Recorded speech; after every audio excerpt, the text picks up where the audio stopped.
We've had a windy couple of days in the Ozarks, so it's no surprise that we're getting some questions or a question about falling branches. KY3's Paul Adler is here to tackle an insurance question and a bonus question tonight, too. Paul? Oh, Rob, we're going to get to that bonus question here in just a bit. First, one of our viewers wants to know who pays if a neighbor's big branch falls off their tree and damages my car. We've had more than 30 days this year when the wind blew at 40 miles per hour or stronger. The National Weather Service says that's when small twigs and branches can snap. Larger branches can fall in those conditions if they're diseased, weak, or dead.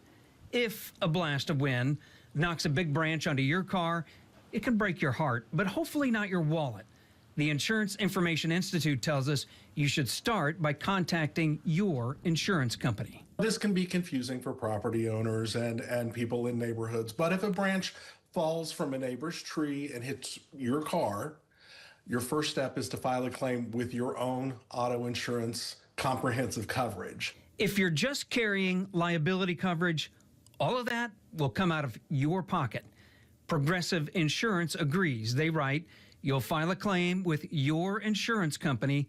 If you have comprehensive coverage, you'll only pay your auto deductible and insurance will cover the rest. Now, if there's negligence from the neighbor, your insurance company may go after their insurance company to recover damages. If you can show there was negligence from your neighbor, say they knew the tree was dead, and there's proof of that, your insurance company may go after their insurance company. They may be able to get your deductible back. Meantime, if you have a diseased tree, putting a sign on that tree saying you're not liable for damage does not absolve you. Bottom line, whether it's a branch from your tree or your neighbor's tree, start with your own insurance company. I want to talk about that bonus question now, and Rebecca says, I heard the ice cream truck in our neighborhood off Division in Springfield. I also heard it back on Halloween. How long do ice cream trucks go for the season? Well, we reached out to the president and owner of Jack's Ice Cream. Jack Sportsman's Company has 50 trucks covering 300 towns in the four-state area, including Springfield. Jack told us it always depends on the weather, but we try to run through November unless the weather turns cold.